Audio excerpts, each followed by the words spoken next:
Shalom chers auditeurs de l'émission Kanguka, mon nom est Chris Ndikumana. Aujourd'hui nous allons commencer un nouvel enseignement que j'ai appelé la montagne de Dieu. Commençons par l'introduction. Durant cet enseignement, pour la plupart du temps, nous allons lire des passages de l'Ancien Testament. Comme je le dis souvent, ce que nous voyons dans l'Ancienne Alliance était l'ombre des choses qui se passent dans la Nouvelle Alliance. Dans l'Ancienne Alliance, chaque fois qu'il fallait donner des offrandes, des sacrifices, c'était à la montagne de Dieu. Tous les sacrifices, toutes les offrandes étaient données à la montagne de Dieu. Quand il fallait prier, c'était à la montagne de Dieu. Lorsqu'Abraham a voulu donner Isaac en offrande, il est allé à la montagne. Quand Dieu voulait parler à Moïse, il appelait à la montagne. Il fallait que Moïse monte à la montagne. Lorsqu'Élie a arrêté la pluie, il l'a fait à la montagne de Carmel. C'est à la montagne de Sinaï que Moïse rencontrait Dieu. Aujourd'hui, nous allons parler de la montagne de Sinaï. Pourquoi est-ce que Dieu appelait toujours Moïse pour le rencontrer à la montagne de Sinaï? Si j'ai appelé cet enseignement à la montagne de Dieu, cela ne veut pas dire que nous devons monter sur une montagne physique. C'est pas ça que je voulais dire. Mais quand on parle de la montagne aujourd'hui dans le Nouveau Testament, ça veut dire la prière. C'est dans la prière qu'on donne des sacrifices. La montagne est un endroit où on parle à Dieu, où on rencontre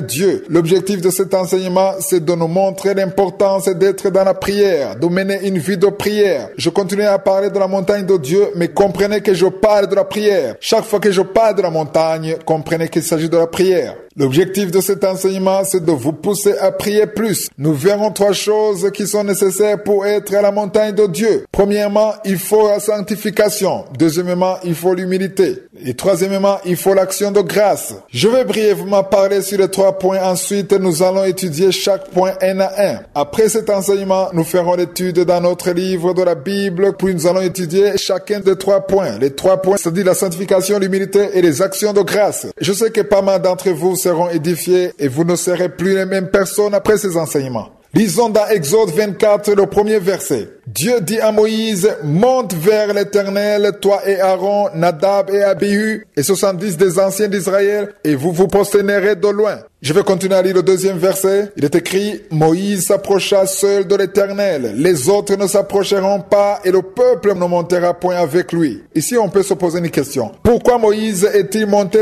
tout seul à la montagne? Il est évident que tous n'étaient pas autorisés à aller à la montagne. Tous peuvent prier, mais la prière doit être faite à la montagne de Dieu. La montagne de Dieu est un endroit où il faut remplir certaines conditions pour y avoir accès.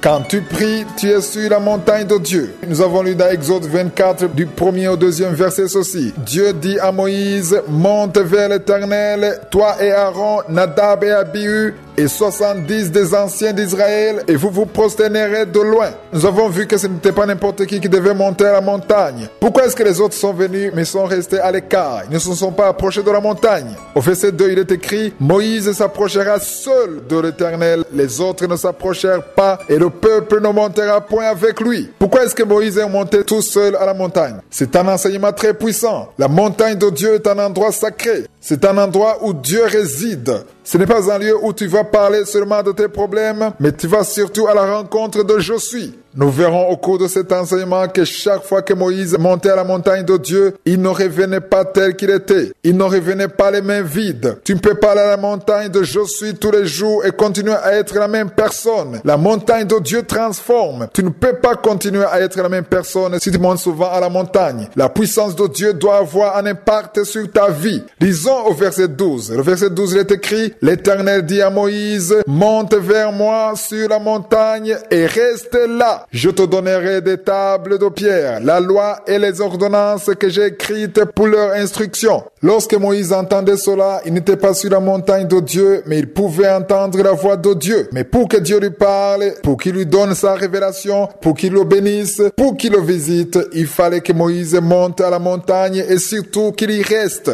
Je suis nous invite à monter à la montagne et surtout à y rester. Certains prient une fois, mais ils ne restent pas à la montagne. D'autres prient lorsqu'ils ont des problèmes uniquement. Il faut savoir qu'il y a une véritable relation dans le fait de monter à la montagne et surtout d'y rester.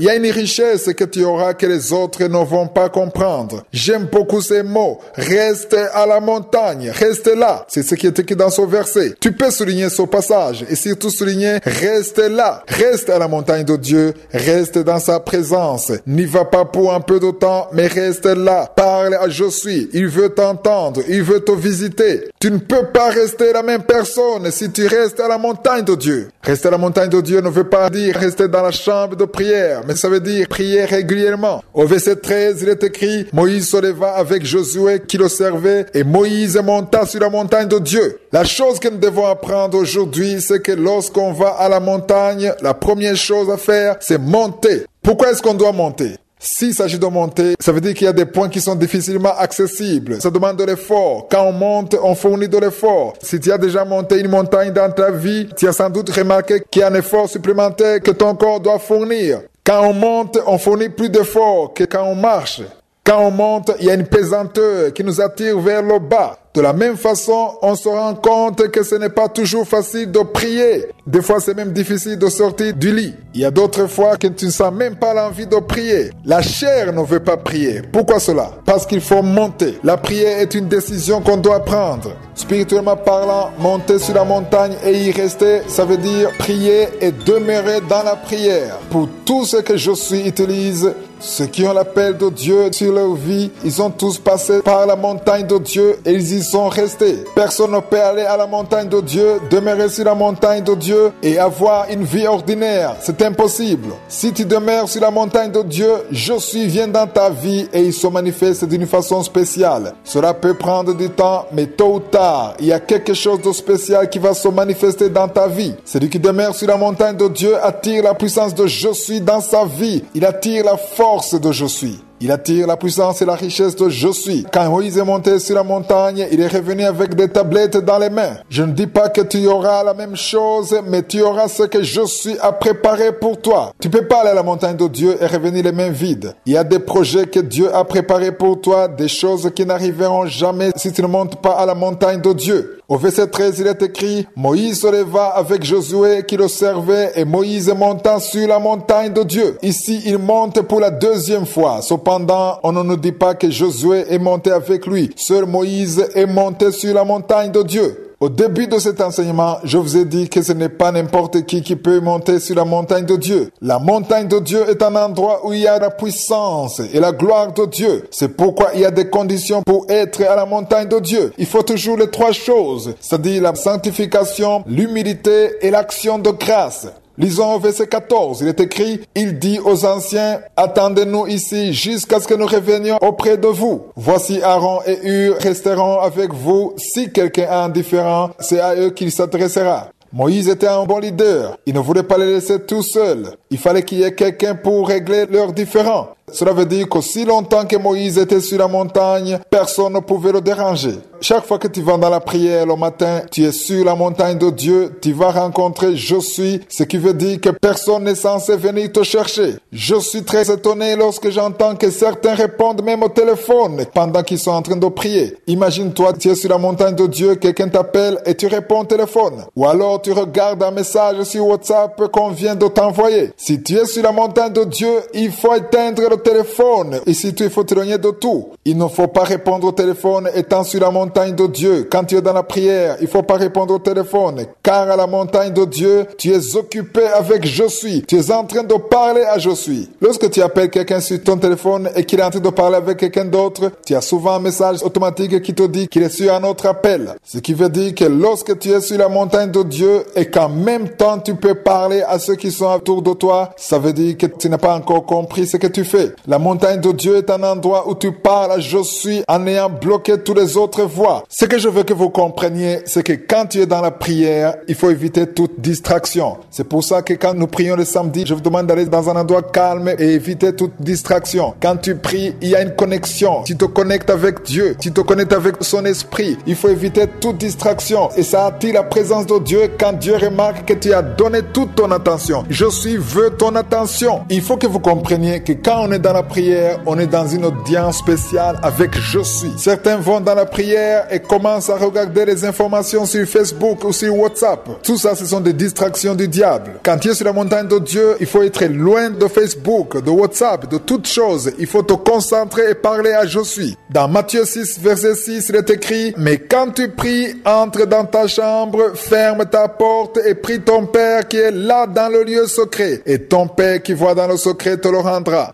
Ici, il ne parle pas nécessairement d'une chambre à 4 murs, mais c'est tout lieu qui est à part. Dieu veut que tu sois dans un endroit isolé, seul avec lui. Pour ceux qui ont des églises ou des familles, c'est bien de prier avec les autres. La prière avec les autres est très importante. C'est bien de prier avec votre conjoint, votre mari, votre femme. Mais il est aussi important que chacun ait son temps de prière à part avec Je suis. Même si tu es marié, il est très important de trouver un temps particulier seul avec Je suis. Ça sera toujours bien de prier avec ton mari ou avec ta femme, mais il faut toujours chercher un temps spécial pour toi et Je suis, seul avec Je suis. Lisons maintenant dans Exode 24, versets 14 à 15. Il est écrit: attendez-nous ici jusqu'à ce que nous revenions auprès de vous. Voici Aaron et Hur resteront avec vous. Si quelqu'un a un différend, c'est à eux qu'il s'adressera. Moïse monta sur la montagne et la nuée couvrit la montagne. Je vous ai déjà dit que la nuée est le symbole de la présence de Dieu. Chaque fois que vous voyez la nuée, ça veut dire la présence de Dieu. Josué n'est pas monté avec Moïse. Quand tu entres dans la prière, et si tu es sanctifié, il y a la gloire de Dieu qui se manifeste. Tu ne vois peut-être pas de nuée, tu pries dans ta chambre ou dans ton salon, mais sache que spirituellement parlant, il y a quelque chose qui manifeste la gloire de Dieu. Tu ne le vois pas avec tes yeux physiques, mais quand tu pries dans la droiture, en esprit et en vérité, il y a la présence de Dieu. Il faut que tu comprennes que Dieu veut te visiter, il veut te parler, il veut faire des choses dans ta vie, mais il y a un lieu de rendez-vous, un lieu particulier où il veut te rencontrer. Et cet endroit, c'est sa montagne, c'est la montagne de Dieu. Je le répète encore, il y a 3 choses qui sont nécessaires pour pouvoir monter sur la montagne de Dieu et surtout pour voir la gloire de Dieu. Tu peux monter sur la montagne de Dieu et ne pas voir nuée, c'est-à-dire la présence de Dieu. Je vous ai parlé de ces 3 choses. Premièrement, il s'agit de la sanctification. Tu ne peux pas être visité par Dieu si tu mènes une vie de péché. Si tu vis dans le péché, tu ne peux pas monter sur la montagne. Il faut être sanctifié. S'il y a un péché dans ta vie, il faut te repentir. Et si tu n'as pas encore accepté Jésus, il faut l'accepter comme ton Seigneur, ton Sauveur et deviens un enfant de Dieu qui a été lavé et purifié par le sang de Jésus. La deuxième chose qui est une condition nécessaire pour monter sur la montagne, il faut avoir l'humilité. Nous verrons au cours de l'enseignement qui va suivre que l'orgueil peut bloquer la nuée. C'est-à-dire la présence de Dieu. L'orgueil bloque la présence de Dieu. La troisième chose, c'est l'action de grâce. Si tu montes sur la montagne de Dieu en te lamentant, la nuée ne peut pas apparaître. En d'autres mots, la présence de Dieu ne peut pas venir sur toi. Dieu veut des gens qui viennent à lui ayant des cœurs pleins d'action de grâce. Ne te lamente pas, mais rends grâce à Dieu. C'est l'action de grâce qui attire la présence de Dieu. C'est elle qui attire sa grandeur. Au verset 16, il est écrit: la gloire de l'Éternel reposa sur la montagne de Sinaï et la nuée le couvrit pendant 6 jours. Le 7e jour, l'Éternel appela Moïse du milieu de la nuée. Il est très important que tu comprennes que lorsque tu as ces 3 choses, la sanctification, l'humilité et l'action de grâce, et que tu montes sur la montagne de Dieu, la présence de Dieu va descendre. Tu seras couvert par la présence de Dieu. Et j'ai déjà expliqué que la montagne de Dieu dont je parle, ce n'est pas une montagne physique, c'est la vie de prière. Monter sur la montagne de Dieu veut dire entrer dans la prière. Et rester sur la montagne veut dire prier tous les jours, prier sans cesse. Quand tu mènes une vie de prière tous les jours, quotidiennement, ça veut dire que tu restes sur la montagne de Dieu. Au verset 16, il est écrit: la gloire de l'Éternel reposa sur la montagne de Sinaï et la nuée le couvrit pendant 6 jours. Le 7e jour, l'Éternel appela Moïse du milieu de la nuée. Moïse est resté sur la montagne pendant 6 jours. À votre avis, qu'est-ce qu'il faisait pendant 6 jours? On ne nous dit rien à propos de cela, mais on nous dit juste qu'il est resté là. Souvenez-vous que Dieu lui a dit de rester là, rester à la montagne. Au verset 16, il est écrit: le 7e jour, l'Éternel appela Moïse du milieu de la nuée. Il était dans la présence de Dieu. Il faut qu'on comprenne qu'il était dans la présence de Dieu. Je vais parler à ceux qui veulent entendre la voix de Dieu, ceux qui veulent que Dieu fasse quelque chose. Dieu veut te trouver là dans sa présence. Il faut qu'il te trouve dans sa gloire. Dans la prière, tu es couvert par la gloire de Dieu Dieu et Dieu veut te parler au milieu de sa gloire. Lisez attentivement ce verset. Le premier jour, Dieu n'a pas parlé. Il n'a rien dit. Et le deuxième jour, il n'a pas non plus parlé. Le troisième jour, il n'a rien dit. Le quatrième jour, le cinquième jour, jusqu'au cinquième jour, il n'a rien dit. Mais le septième jour, Dieu a parlé. J'aimerais te dire que si tu continues de prier, tu verras aussi ton septième jour. Que veut dire le septième jour? C'est le temps de Dieu. Chacun de nous a son heure. Il y a le temps de Dieu. Il faut savoir persévérer jusqu'au temps de Dieu. Je ne suis pas en train de dire que tu dois prier pendant 7 jours pour être exaucé, car tu peux prier une semaine, un mois ou plus sans que les choses changent. Mais si tu continues, si tu persévères dans la prière, Dieu te visitera un jour. Reste là à la montagne de Dieu. Rester à la montagne de Dieu veut dire prier tous les jours. C'est le deuxième point de la devise de Kanguka. Il faut prier tous les jours, car en agissant ainsi, Josué finira par te visiter en son temps. Tu ne peux pas continuer de prier tous les jours et que Josué ne réagisse pas. Josué réagit toujours. Il ne peut pas garder silence éternellement. C'est impossible. Ici, je ne suis pas en train de parler d'une prière qu'on fait pendant une minute, car une telle prière n'est pas consistante. Il y a une autre prière, celle qu'on fait après avoir tout coupé, se détacher de tout. Il faut être dans la gloire de Dieu, dans la présence de Dieu. Va dans la présence de Dieu, loue Dieu, reste là et attends ce que Josué fera. Si tu restes à la montagne de Dieu, tu auras certainement ton septième jour. Ton septième jour n'est pas mon septième jour, ou celui d'un autre. Tout dépend du plan que Dieu a pour toi. Tout dépend de ton cœur qui attend la visitation de Josué. Au verset 17, il est écrit, l'aspect de la gloire de l'Éternel était comme un feu dévorant sur le sommet de la montagne aux yeux des enfants de Dieu. Dieu est un feu dévorant. Il faut qu'on le sache.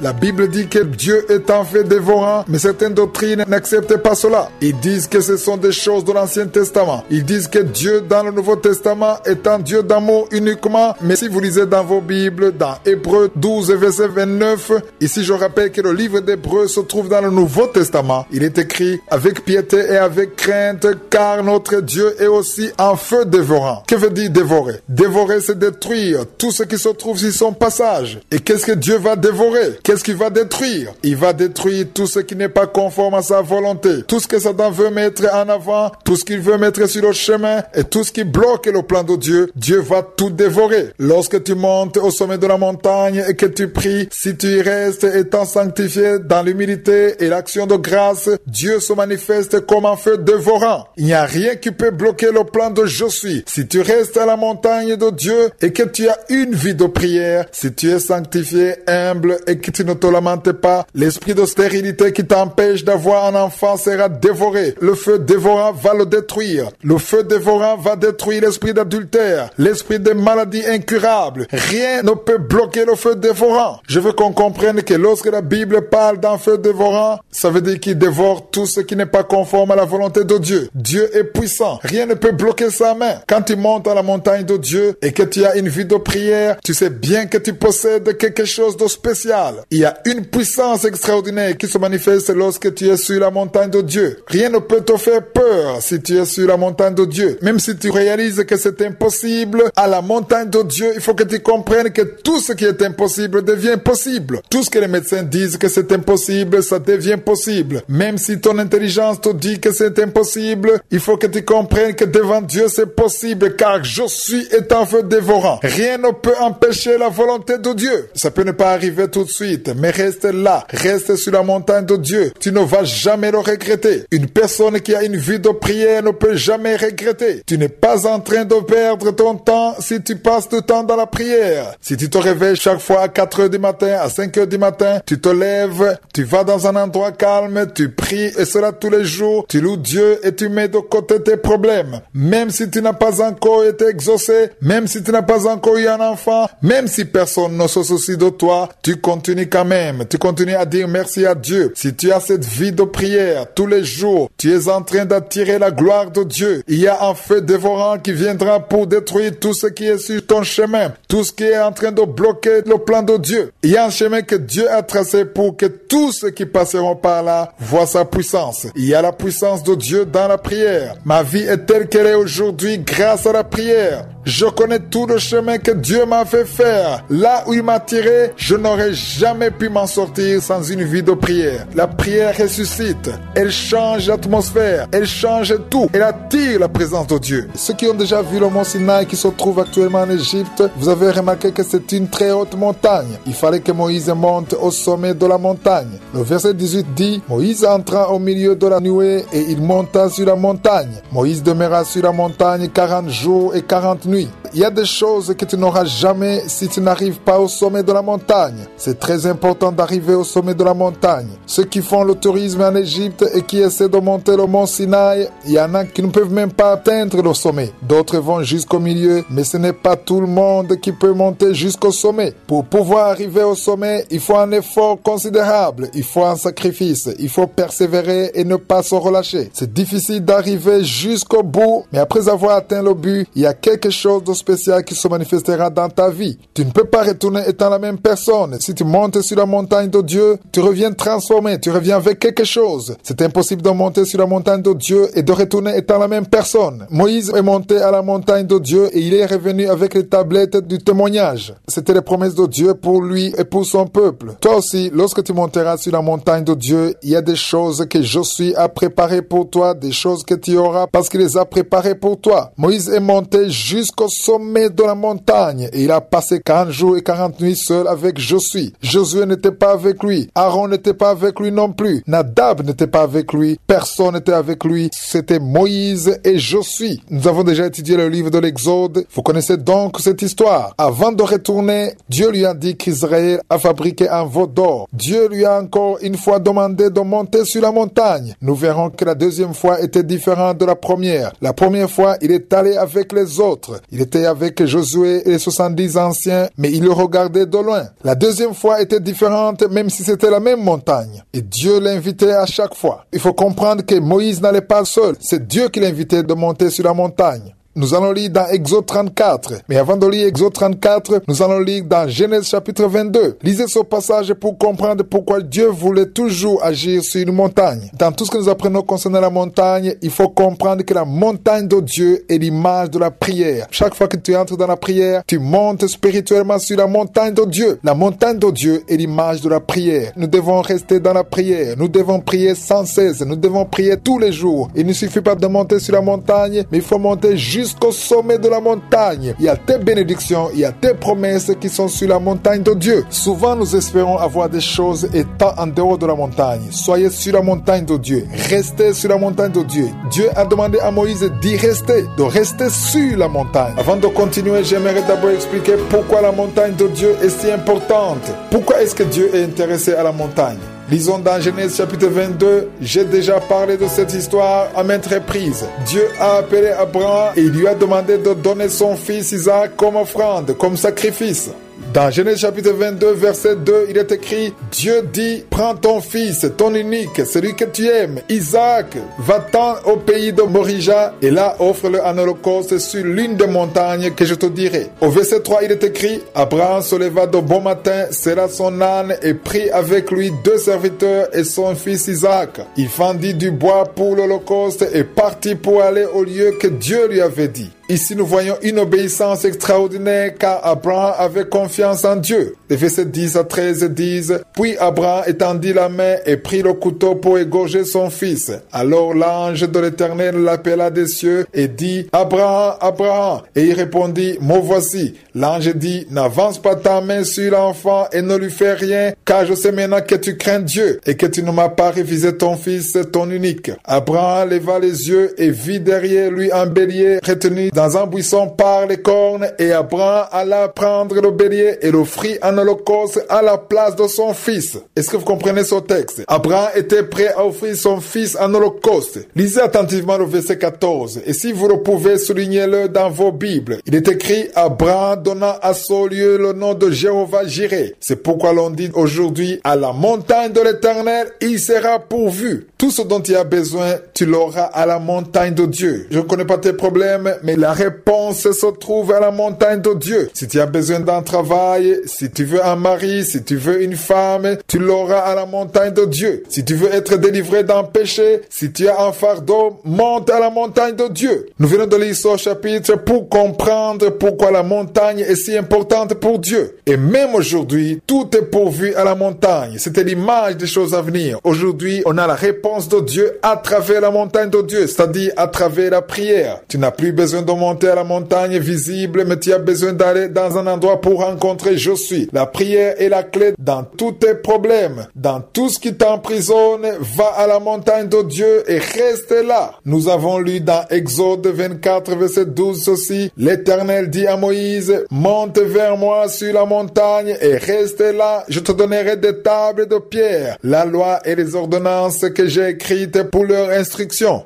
Peu importe le problème que tu auras, la solution est simple. Monte sur la montagne de Dieu. Je veux également parler aux jeunes. Il arrive souvent à un jeune homme d'aimer une fille ou l'inverse. Si tu penses que c'est la femme de ta vie, que c'est la femme que Dieu t'a envoyée, il faut monter à la montagne de Dieu et soumettre ton projet à Dieu. Beaucoup commencent à avoir des sentiments et s'engagent directement. Ils commencent à changer de profil sur WhatsApp ou sur Facebook sans même demander l'avis de Dieu. Il faut toujours demander à Je suis si c'est sa volonté. Cela ne concerne pas uniquement le mariage, mais ça concerne tout projet que tu peux avoir. Si tu pries d'abord pour ça, soit Dieu va te donner la force de le réaliser, ou alors il va détruire son projet qui ne vient pas de lui. S'il n'est pas conforme à sa volonté, Dieu va fermer la porte si tu pries selon sa volonté. J'aime beaucoup le fait que Dieu détruit ce qui n'est pas à lui. Rappelez-vous que si tu montes au sommet de la montagne de Dieu, il y a un feu dévorant qui va détruire tout ce qui n'est pas conforme à sa volonté. C'est pourquoi la devise de Kanguka dit que nous devons accepter la volonté de Dieu même si elle est différente de la nôtre. Monter à la montagne de Dieu, c'est aussi s'humilier devant lui et accepter sa volonté. Peu importe le problème que tu as aujourd'hui, si ton mariage est affaibli, si ce sont tes enfants qui sont liés par Satan, si tu as une maladie incurable ou si tu ne trouves pas le sommeil la nuit, monte sur la montagne de Dieu et reste là. La solution se trouve à la montagne de Dieu. Exode 34.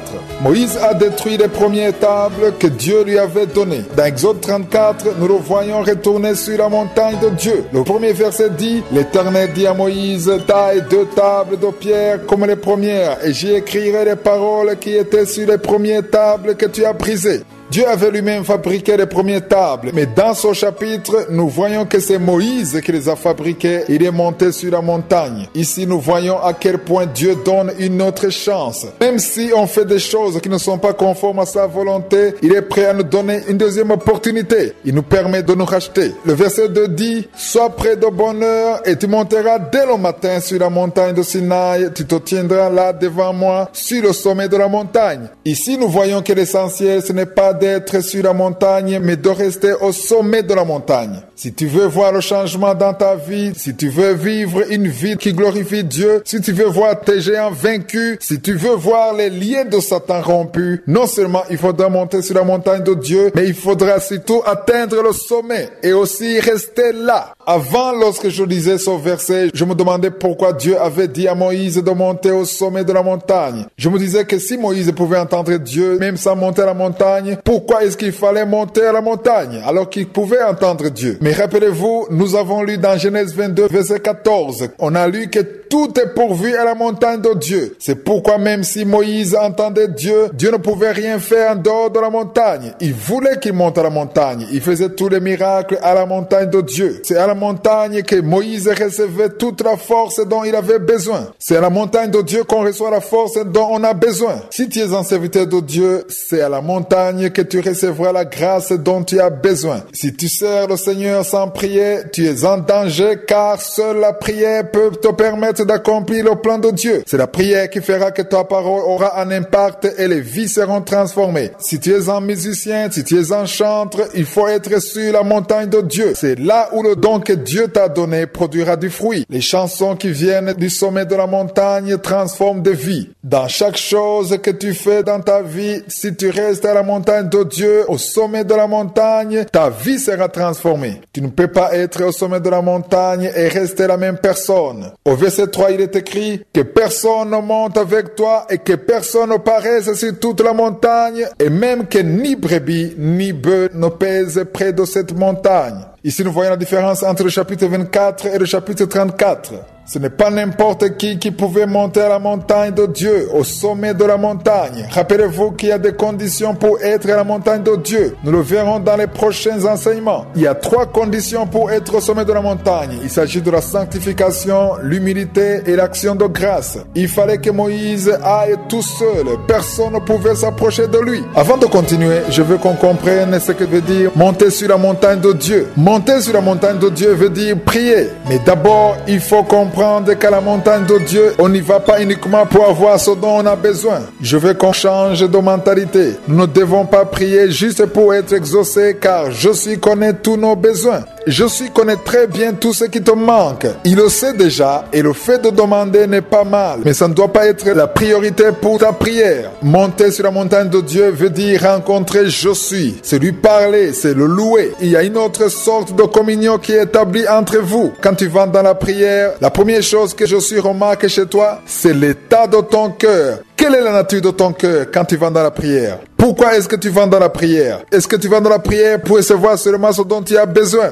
Dans certaines langues, prier veut dire littéralement demander, comme en Swahili. Ça veut dire, quand on parle de prier, on parle de demander. Demander est une des choses qui font la prière, mais la prière est faite essentiellement de communion avec Jésus. Quand tu pries, ne garde pas tes yeux sur ce qui te manque et ne parle pas directement de ce que tu veux avoir. Il faut d'abord montrer un cœur qui a soif de Jésus, de sa gloire, de sa présence, de son amour. Quand tu vas dans la prière, commence d'abord à rendre grâce pour ce qu'il t'a déjà donné. Je suis le Dieu que nous prions n'est pas un statut, ni même un robot. C'est un Dieu qui a un cœur. Il est aimant, il est miséricordieux, il a de la compassion. Il nous a donné la sensibilité parce que lui aussi est sensible. Il entend, il aime l'action de grâce de ses enfants. Il siège au milieu des louanges de ses enfants. Il faut comprendre que Jésus peut être aussi en colère. Il peut être touché par quelqu'un qui fait un acte qu'il aime. Rappelez-vous que parfois Jésus disait qu'il n'a jamais vu de quelqu'un qui a une si grande foi. Cela veut dire qu'on peut faire des choses qui touchent vraiment le cœur de Dieu. Jésus nous aime tous. Il nous a aimés alors que nous étions encore des pécheurs. Cependant, il y a des choses qu'on peut faire qui attirent le cœur de Dieu. C'est pourquoi Dieu en parlant de David dit « L'homme selon mon cœur ». Quand tu vas prier, ne te borne pas à répéter les mêmes problèmes. Cherche d'abord la présence de Dieu. Rends grâce pour ce que tu as déjà. Cherche d'abord à sentir son amour. Je donne souvent l'exemple de mes enfants. Souvent, lorsque je reviens d'un voyage, normalement tous les enfants aiment les chocolats. Les miens aussi aiment le chocolat. Je dois toujours en apporter pour eux.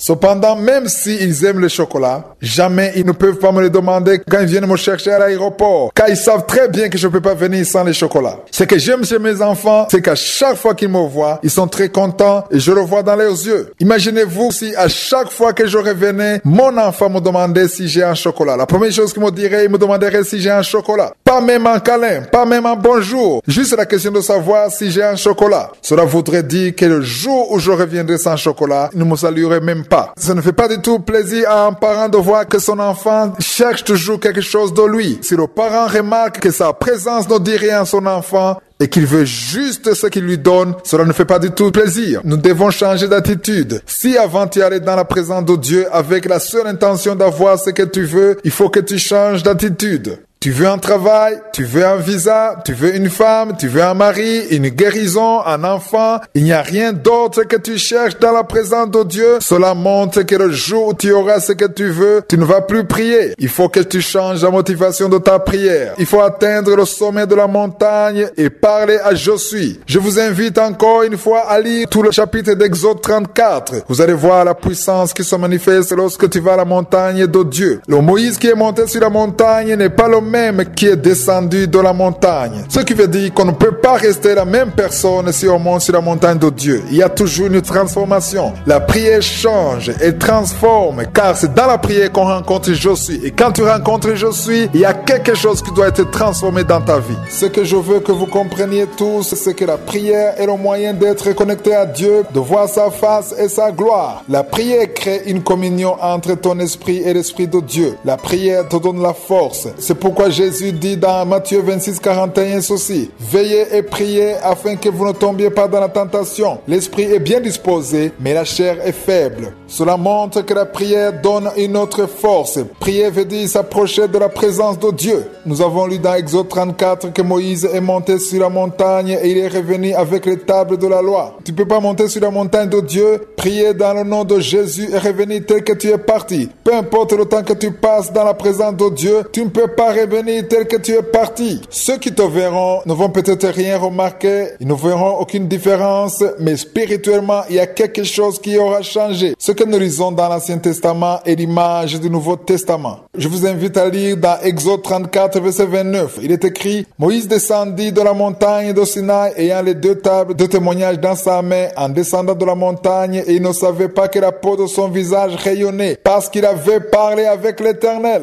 Je compare son rayonnement à celui du soleil, parce qu'on a dit que son visage rayonnait. À midi, surtout en Afrique, on ne peut pas fixer les yeux sur le soleil, car les rayons solaires peuvent abîmer les yeux. Ce qui veut dire que Moïse était rempli de la gloire de Dieu à tel point que son visage rayonnait parce qu'il avait parlé avec l'Éternel. Au verset 30, il est dit, Aaron et tous les enfants d'Israël regardaient Moïse et voici la peau de son visage rayonnait et ils craignaient de s'approcher de lui. Quand tu sors de la prière, les démons ont peur de te regarder parce que tu es plein de la gloire de Dieu. À la montagne de Dieu, il y a la force, il y a la puissance de je suis. C'est pourquoi celui qui prie tous les jours est fort. Et les démons, Satan et les sorciers, ils ont tous peur d'une telle personne. Tout ce qui n'est pas possible devient possible à la montagne de Dieu. La montagne de Dieu est le meilleur endroit pour se ressourcer spirituellement. Tout ce que tu veux, tous tes problèmes, amène-les sur la montagne de Dieu et le Seigneur te visitera. Je veux que vous compreniez que quand je parle de la montagne, ici je m'adresse à ceux qui commencent maintenant avec nous. Quand on parle de la montagne de Dieu, on parle de la prière. Moïse est monté sur la montagne de Dieu, mais cette montagne est l'image de la prière. Le but de cet enseignement est de vous pousser à passer plus de temps dans la prière. Parce que dans la prière, il y a la puissance de Dieu, il y a la transformation, il y a la réponse à nos problèmes, il y a la visitation de je suis. C'est ce qui m'est arrivé. Moi aussi, j'ai été encouragé par ces paroles. Les premiers jours de ma conversion, après avoir reçu Jésus comme mon Seigneur et mon Sauveur, ces paroles qui parlent de la montagne de Dieu m'ont fait comprendre que je dois prier tous les jours, que je dois faire de la prière une priorité. Quand je prie, je reçois toujours quelque chose de Dieu. Tu ne peux pas prier et continuer à être la même personne, c'est ce que j'étais en train de vous dire hier. Moïse est monté sur la montagne de Dieu et il est revenu avec les promesses de Dieu. Toi aussi, si tu veux voir tes promesses, il faut monter sur la montagne de Dieu. Ne monte pas seulement sur la montagne de Dieu, mais il faut aussi atteindre le sommet. Dieu a dit à Moïse, va à la montagne et reste là. Rester à la montagne de Dieu, c'est rester dans la présence de Dieu. C'est continuer de parler à je suis, vivre dans l'action de grâce.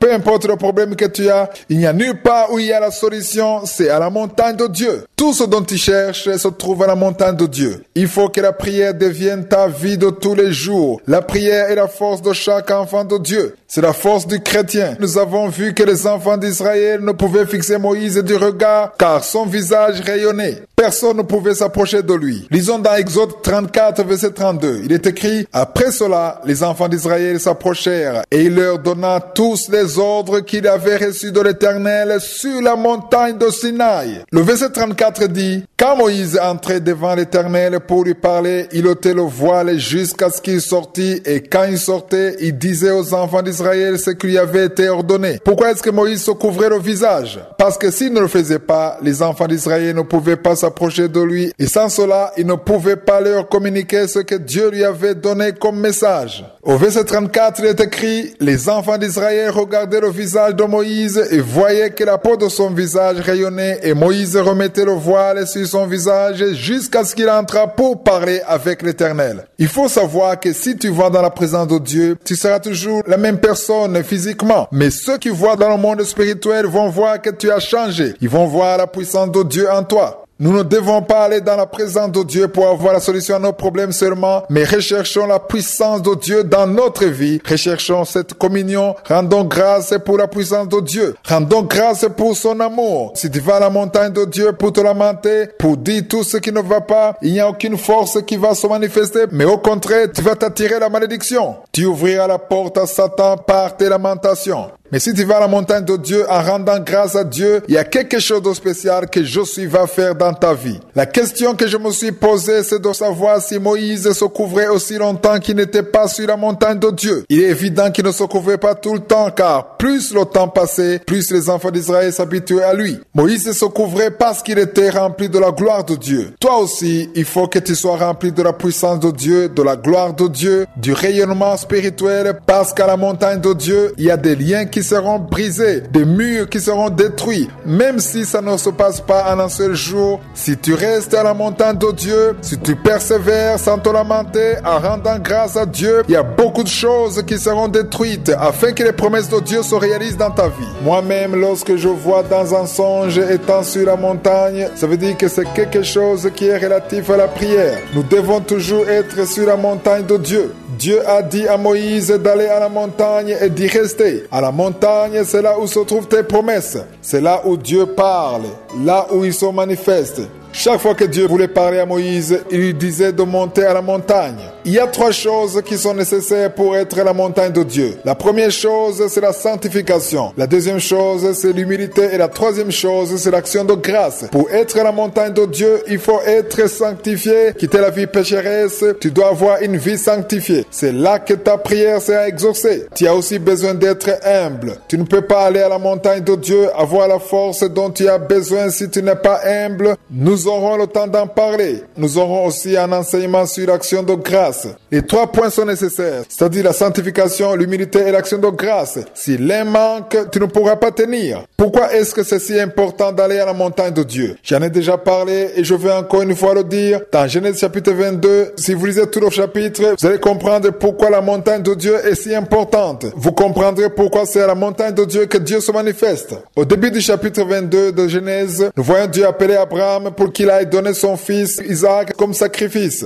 Abraham avait passé plusieurs années à attendre la naissance de son fils Isaac. Il était vieux, mais il a obéi. Il a pris son fils, les versets 10 à 11 le disent. Dans ce passage, il est écrit: puis Abraham étendit la main et prit le couteau pour égorger son fils. Alors l'ange de l'Éternel appela des cieux et dit: Abraham, Abraham. Et il répondit: me voici. Lisez attentivement le verset 13. Il est écrit: Abraham leva les yeux et vit derrière lui un bélier retenu dans un buisson par les cornes. Et Abraham alla prendre le bélier et l'offrit en holocauste à la place de son fils. Là, nous avons vu que Dieu fait tout à la montagne. La montagne de Dieu est l'image de la prière. La prière est le moyen que Dieu utilise pour agir. La prière ne vient pas pour changer le plan de Dieu, mais elle vient pour accomplir ce que Josué a préparé. Dans Matthieu 6, verset 10, il est écrit: que ton règne vienne, que ta volonté soit faite sur la terre comme au ciel. Tu dois comprendre que la prière ne vient pas pour changer le plan de Dieu. Même si tu jeûnes 40 jours, ta prière ne changera pas le plan de Dieu, mais elle accomplira son plan. Il y a beaucoup de choses que Josué a préparées dans ta vie que tu ne verras jamais parce que tu ne pries pas. Je suis en train de parler à ceux qui ne prient pas. La prière est comme une clé qui ouvre la porte pour avoir ce que Josué a préparé. Les anges de Josué sont là, mais ils attendent la prière. Prière, c'est comme donner du carburant aux anges de Josué pour qu'ils agissent. Les anges de Josué ont besoin de nos prières. La prière, c'est la vie. De la même façon que ton cœur ne cesse jamais de battre, ainsi tu devras prier tous les jours. La parole de Dieu nous demande de prier tous les jours. Vous pouvez le lire dans 1 Thessaloniciens 5, verset 17. Il est écrit: priez sans cesse. Tu dois prier que tu le veuilles ou pas, car même si tu n'as pas envie de prier, c'est le moment de le faire afin que tu sois délivré. Tout ce qui t'empêche de prier ne vient pas de Dieu, mais de Satan, car c'est lui qui ne veut pas que tu pries. Ta chair ne veut pas que tu pries. La montagne est l'image de la prière. C'est là où on donnait des sacrifices. Pour donner des sacrifices, il fallait monter sur la montagne. C'est pourquoi la prière est un sacrifice. Et parmi les sacrifices qu'on donne, il y a ton corps. Nous le lisons dans Romains 12, verset 1. Il est écrit: je vous exhorte donc, frères, par les compassions de Dieu, à offrir vos corps comme un sacrifice vivant, saint, agréable à Dieu, ce qui sera de votre part un culte raisonnable. Il y a un verset que je veux qu'on lise. C'est dans Matthieu 6, verset 6. il est dit, mais quand tu pries, entre dans ta chambre, ferme ta porte et prie ton Père qui est là dans le lieu secret et ton Père qui voit dans le secret te le rendra. En d'autres mots, il est important de savoir que même si tu es seul dans ta chambre, Dieu te voit. Beaucoup se posent la question de savoir comment est-ce qu'ils vont prier puisqu'ils n'ont pas de chambre pour fermer alors que ce verset nous parle d'aller dans notre chambre. Il faut comprendre que si tu partages ta chambre avec d'autres personnes, sache que la chambre dont on parle ici, il ne s'agit pas d'une chambre à 4 murs. Mais ici, on parle de ton cœur. Tu dois être dans un endroit où il n'y a pas de distraction. Tu dois te concentrer dans la prière. Chaque samedi, lorsque je veux prier pour les malades, je vous demande d'aller dans un endroit calme, isolé pour ne pas être distrait. Chaque fois que je vous demande d'aller dans un endroit calme pour éviter la distraction, je m'appuie sur Matthieu 6, verset 6. Quand tu pries, il y a beaucoup de choses qui peuvent te distraire. Je suis étonné chaque fois que je vois quelqu'un chatter sur WhatsApp alors qu'il est censé être dans la prière. Il arrive qu'on réponde des messages, des textos alors qu'on prie. Et quand le téléphone sonne, tu vois quelqu'un sortir de la chambre de prière pour répondre au téléphone. La prière est une audience spéciale avec je suis le Dieu qui est au-dessus de tous les rois. C'est un moment très particulier. Imagine-toi, tu vas quelque part pour demander du travail, pour passer une entrevue pour le travail. Tu es en train de parler de ta situation. Tu voudrais avoir ce travail parce que tu en as besoin. Mais en même temps, tu commences à répondre au téléphone et tu réponds à tes appels alors que tu es en train de passer une entrevue de travail. La personne qui donne l'entrevue va conclure que tu ne la respectes pas parce que tu réponds à un appel alors que tu es censé demander du travail. De la même façon, la prière est un moment privilégié. Tu es en train de parler avec je suis. C'est pourquoi il faut fermer toutes les portes afin de prier le Dieu qui est dans le lieu secret. Et ce Dieu-là te voit et te répondra. Il te bénira aux yeux de tout le monde. Tu pries seul dans le secret, mais le jour où il répondra, il le fera aux vues de tout le monde. Il faut bien comprendre que nous prions en secret, mais Dieu exauce publiquement. On n'a pas besoin d'aller sur une montagne pour prier, bien qu'il y en a encore qui le font. Ça ne veut pas dire qu'on doit nécessairement aller sur une montagne de Dieu. Tu peux aller sur la montagne si tu veux, mais ce n'est pas une condition pour que Dieu t'entende. Peu importe l'endroit où tu vas pour prier, que ce soit dans ta chambre, dans la voiture, n'importe où, l'essentiel est que tu pries. Aujourd'hui, dans le Nouveau Testament, la maison de Dieu, ce ne sont pas les 4 murs, mais c'est ton corps. Ce qui veut dire que peu importe l'endroit où tu pries, si tu as la foi, Dieu t'entendra. C'est l'avantage du Nouveau Testament. Dans la Nouvelle Alliance, Dieu est avec nous. Si tu as le Saint-Esprit en toi, tu peux prier et Dieu t'entendra. Dans l'Ancienne Alliance,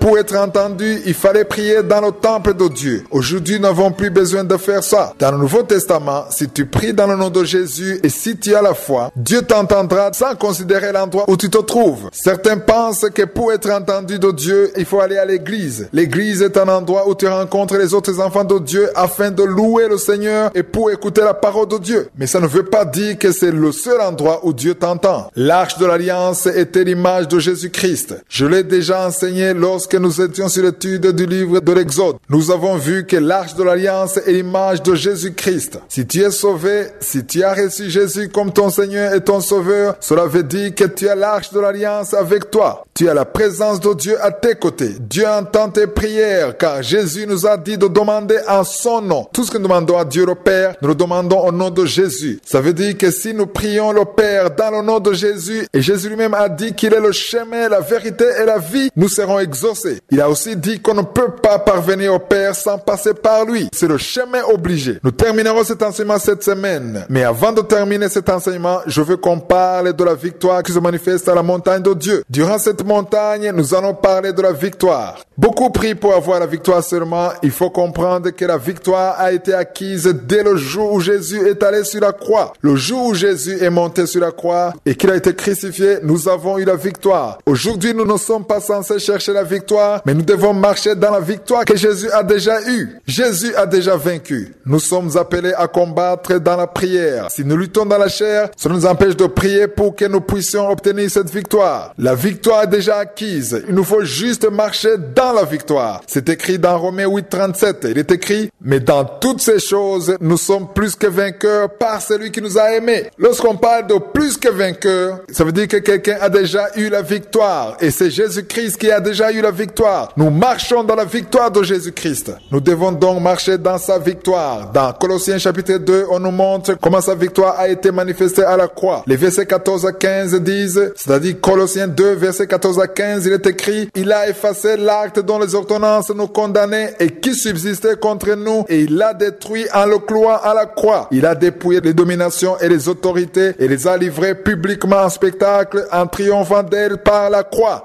Sur la croix, on voit bien que Jésus a effacé toutes les ordonnances qui nous condamnaient, toutes les voies qui nous accusaient. J'aime beaucoup le verset 15 qui dit « Il a dépouillé les dominations et les autorités et les a livrées publiquement en spectacle en triomphant d'elles par la croix. » Sur la croix, Jésus a manifesté la victoire. Le jour où tout le monde s'apitoyait sur son sort, lui, il a obtenu la victoire car par sa mort, nous avons été sauvés. Nous avons eu la victoire à la croix en tant qu'enfants de Dieu. Il y a beaucoup de choses que nous n'avons pas encore obtenues, des fardeaux que nous portons toujours, des promesses non encore obtenues, des maladies qui ne sont pas guéries. Cependant, la victoire a déjà été acquise. Peu importe la raison pour laquelle tu pries, si c'est le plan de Dieu, sache que tu l'as déjà obtenu. La victoire est déjà acquise. Nous l'avons lu dans Romains 8, verset 37 qui dit « Mais dans toutes ces choses, nous sommes plus que vainqueurs par celui qui nous a aimés. » Nous avons aussi lu dans Colossiens chapitre 2, verset 14 à 15 qui dit « Il a effacé l'acte dont les ordonnances nous condamnaient et qui subsistait contre nous et il l'a détruit en le clouant à la croix. Il a dépouillé les dominations et les autorités et les a livrées publiquement en spectacle en triomphant d'elles par la croix. » Pour ceux qui croient en Dieu, qui ont reçu Jésus-Christ, ils marchent dans la victoire que Jésus a obtenue pour eux. Si ton combat fait partie du plan de Dieu, tu as déjà remporté la victoire. Lisons dans Exode 17, versets 8 à 13. Ce passage nous montre comment la victoire est premièrement acquise dans le monde spirituel. À tous ceux qui prennent note, écrivez que la victoire s'acquiert d'abord dans le monde invisible avant de se manifester dans le monde visible. Que ce soit la paix que tu cherches, la guérison de l'enfant, le mari que tu veux avoir. Je ne sais pas pourquoi tu es en train de prier, mais sache que tout ce que nous obtenons, que ce soit visible ou invisible, matériel ou immatériel, nous devons savoir qu'il se réalise d'abord dans le monde spirituel avant d'être manifesté dans le monde physique.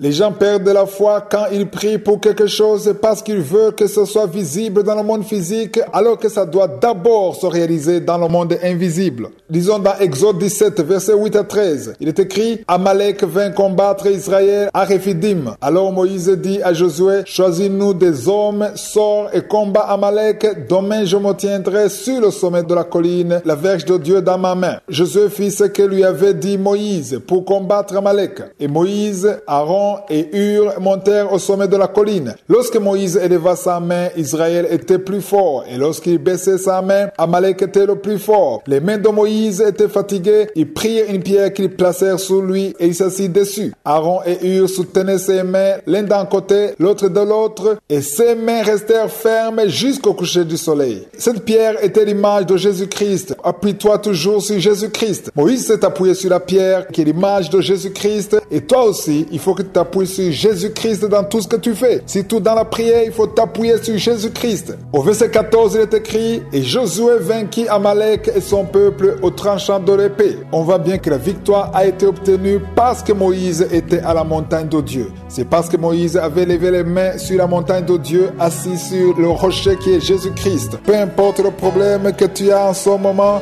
ne garde plus tes yeux sur les choses visibles. Va d'abord dans la présence de Dieu et prie. Que ce soit la maladie, les problèmes de subsistance, sache que ta réponse se trouve au sommet de la montagne. C'est ce que Moïse a fait. Nous avons lu hier dans Exode 17, versets 8 à 13. Chaque fois que Moïse avait les mains levées, Josué remportait la victoire. Cela montre que la force que Josué avait, la force qu'il a obtenue ne signifiait pas qu'il savait combattre. Il a obtenu la victoire parce qu'il y avait quelqu'un à la montagne qui avait les mains levées et qui priait, car tout est pourvu à la montagne de Dieu. Nous l'avons vu dans Genèse 22, verset 14. Il faut que tu saches que ton problème sera résolu à la montagne de Dieu. Au serviteur de Dieu qui m'écoute, peu importe ce que tu fais, que ça soit évangéliser, être pasteur, chaque œuvre de Dieu que tu fais, tu as besoin des gens qui te soutiennent dans la prière. Tu ne pourras pas vaincre, avancer, avoir du succès, avoir de la réussite, les promesses de Dieu, si tu n'as pas de gens qui te soutiennent dans la prière. C'est la prière qui fait avancer l'œuvre de Dieu. C'est ce qui fait croître les églises. C'est ce qui donne l'avancement au ministère. C'est ce qui permet aux promesses de Dieu de se réaliser. Tu dois prier pour toi-même. Mais même si tu pries, tu as besoin de la prière des autres. Plus vous êtes nombreux à prier, plus la force augmente. C'est pourquoi je vous demande souvent de prier pour nous. Si vous ne priez pas pour l'équipe Kanguka, nous ne pourrons pas continuer cette œuvre. Priez pour nous afin que ce que je suis à préparer soit accompli. Avant que je vienne au monde, Dieu connaissait connaissez Kanguka, mais ce sont vos prières qui accompliront le plan de Dieu. Beaucoup ont déjà été sauvés à travers cette émission, d'autres ont été délivrés et guéris, mais il y a beaucoup d'autres qui n'ont pas encore connu Kanguka, qui ont besoin d'entendre la parole de Dieu, qui ont besoin du salut, qui ont besoin d'être délivrés, d'être guéris, de marcher dans le plan de Dieu pour leur vie. Pour que tout cela soit accompli, il faut la prière. Je rends grâce à Dieu pour tous ceux qui suivent cette émission et qui prient pour nous. Si vous avez une église, priez pour vos pasteurs, priez pour vos dirigeants dans l'église, priez pour les serviteurs de Dieu qui œuvrent dans vos églises, car si vous ne priez pas pour eux, Satan pourra avoir accès à leur vie. Nous devons comprendre que nous avons un ennemi. Certains ne comprennent pas ou oublient que nous avons un ennemi. Il est vrai que Jésus a vaincu, nous l'avons lu dans Colossiens chapitre 2, versets 14 à 15. Nous avons lu dans Romains 8, 37 que nous sommes plus que vainqueurs, mais cela n'empêche pas l'ennemi de nous combattre. Il y a des enseignements qui disent que Satan est maintenant emprisonné, qu'il ne peut pas agir, mais ce sont de faux enseignements car l'ennemi est bien présent, il est là. Seulement, il y a une victoire qui a été acquise à la croix. Nous avons juste besoin de marcher dans cette victoire. Pour marcher dans cette victoire, tu as besoin de comprendre que tu as déjà cette victoire. Deuxièmement, il faut connaître comment marcher dans cette victoire. Il n'y a nulle part où cette victoire se manifeste à part sur la montagne de Dieu. C'est dans la prière que tu auras la victoire dont tu as besoin. Il y a beaucoup de familles qui sont liées par Satan. Leur délivrance ne se manifestera que dans la prière. J'ai parlé de la prière pour soutenir les serviteurs de Dieu. Priez pour vos pasteurs si vous en avez. Priez pour vos dirigeants dans l'église. Celui qui a besoin de la prière, ce n'est pas uniquement celui qui œuvre pour Dieu. Même celui qui a un autre travail, il a besoin de la prière. Même si tu es un commerçant ou un fonctionnaire, tu as besoin de la prière. Dieu va se manifester dans tout ce que tu fais. La parole de Dieu nous dit que dans tout ce que nous faisons, Dieu doit être glorifié. Tu as besoin de la prière. Ta famille a besoin de la prière. Il y a beaucoup de choses qui seront accomplies à travers la prière. C'est à la montagne de Dieu que tout sera pourvu. Si tu veux la délivrance, la victoire, tout cela se trouve à la montagne de Dieu. Prier, c'est parler à je suis, c'est louer Dieu et c'est aussi un combat. Certains n'ont pas encore compris qu'un sacrifice doit être donné. Nous le lisons dans Romains 12, verset 1. Un verset que certains n'aiment pas. Certaines doctrines disent qu'on n'a pas besoin de donner des sacrifices dans le Nouveau Testament. Lisons dans Romains 12, verset 1. Il est écrit: je vous exhorte donc, frères, par les compassions de Dieu, à offrir vos corps comme un sacrifice vivant, saint, agréable à Dieu, ce qui sera de votre part un culte raisonnable. L'ancienne alliance était l'image de la nouvelle alliance.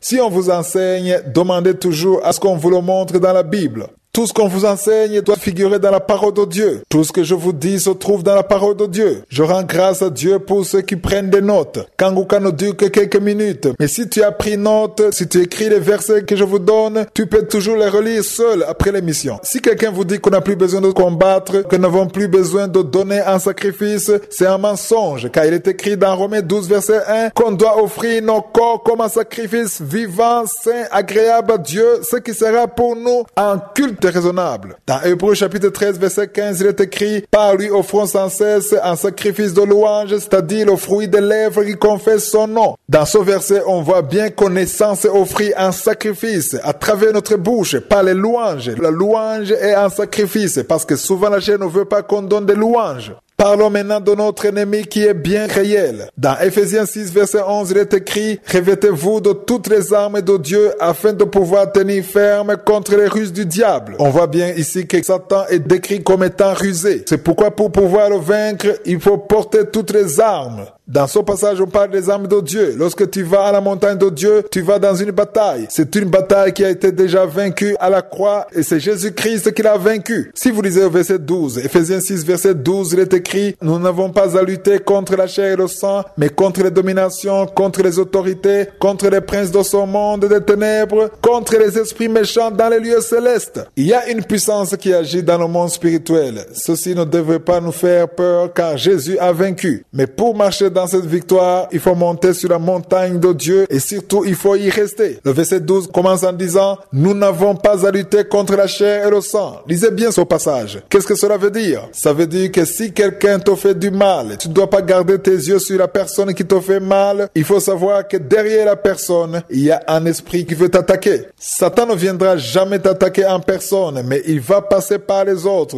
Il peut même passer par les personnes les plus proches de toi, ou même ceux que tu aimes, pour te faire perdre la foi et l'objectif de ta foi. C'est pourquoi nous devons porter les armes de Dieu. Je vous invite à lire ce passage depuis le verset 14. Lisez Ephésiens 6 du verset 14 au verset 17. Vous pouvez également lire le verset 13. Ephésiens 6, 13, il est écrit: c'est pourquoi prenez toutes les armes de Dieu afin de pouvoir résister dans le mauvais jour et tenir ferme après avoir tout surmonté. Dans ce passage, on voit bien qu'il y a un mauvais jour que Satan a préparé pour t'attaquer, et si tu ne portes pas les armes de Dieu, tu ne pourras jamais le vaincre. Ceux qui restent à la montagne de Dieu ont toujours la victoire. La vraie victoire ne se trouve que sur la montagne de Dieu. Quand je parle de la montagne de Dieu, je parle de la prière. Nous sommes dans le Nouveau Testament. Tout ce que nous lisons dans l'Ancien Testament, c'est l'ombre des choses que nous vivons aujourd'hui dans le Nouveau Testament. Lorsque tu vas dans la prière, c'est là que Jésus te parle. Il y a beaucoup de choses que tu n'auras jamais si tu ne pries pas. Certains ne prient pas, ils le font le dimanche lorsqu'ils vont à l'église.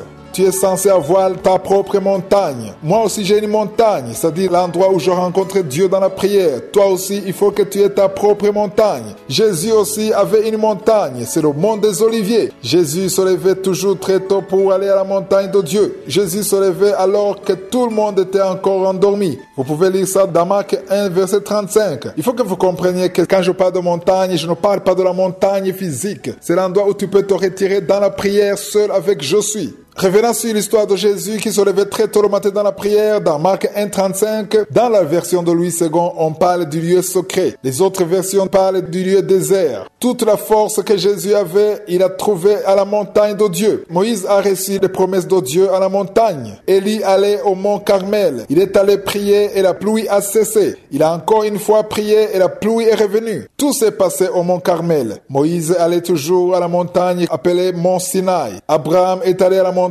dans le pays qui s'appelle Morija. Toi aussi, il faut que tu aies une montagne sur laquelle tu rencontres Dieu. As-tu un endroit où tu peux rencontrer Je suis? Si tu n'as pas une chambre de prière dans ta maison, tu peux te lever très tôt matin alors que les autres sont endormis, même si tu vas au salon, mais sache qu'il faut que tu rencontres Je suis tous les jours. Quand j'ai accepté Jésus dans ma vie, il y a 25 ans, ma montagne était à la cuisine. J'allais toujours à la cuisine de mes parents pour prier. La cuisine était un peu éloignée du reste de la maison, donc je pouvais être libre. J'y allais tous les jours. C'était mon rendez-vous avec Je suis. Il faut que tu aies ta propre montagne. Même si tu es dans un endroit où on n'aime pas la prière, va dans un lieu isolé pour prier. Tu n'as pas besoin de crier, tu peux prier à voix basse. J'ai vécu en Afrique du Sud. Nous avions un appartement et on le partageait avec plusieurs autres personnes. Il y avait une grande chambre et on était au moins 8 personnes dans la chambre. Si je voulais prier, je ne pouvais pas élever la voix car c'était gênant pour les autres. C'est là où j'ai appris à prier avec une voix un peu étouffée pour que les autres ne soient pas dérangés. Toi aussi, tu peux être en communion avec Je suis dans un endroit pareil et c'est ce qui va t'assurer la victoire. Lisons dans Ephésiens 1, verset 3. Il est écrit: béni soit Dieu le Père de notre Seigneur Jésus-Christ qui nous a bénis de toutes sortes de bénédictions spirituelles dans les lieux célestes en Christ. Dieu t'a béni spirituellement parlant. Si tu veux avoir un enfant, l'enfant existe déjà. Tu ne l'as pas encore vu, mais il est là. Si tu es chômeur et que tu veux un travail, ton travail existe. La paix dont tu cherches, la maladie qui paraît incurable, Dieu l'a déjà guéri en Jésus-Christ dans les lieux célestes. Tu ne vois pas ça, mais c'est dans les lieux célestes.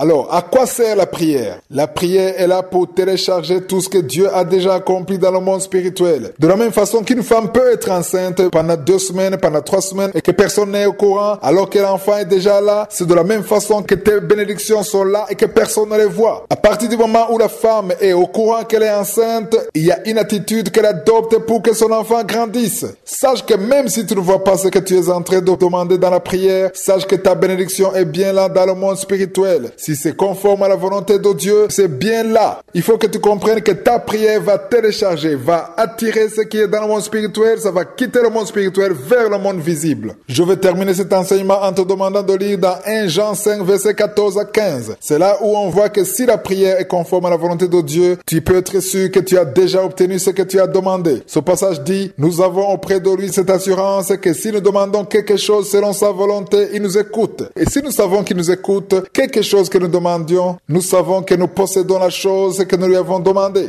Je termine en te demandant de rester à la montagne de Dieu, même quand Dieu t'aura répondu. Reste à la montagne de Dieu, car il a préparé pour toi beaucoup d'autres choses. Mais il veut d'abord que tu restes à sa montagne. Que Dieu vous bénisse. J'espère que vous avez appris pas mal de choses.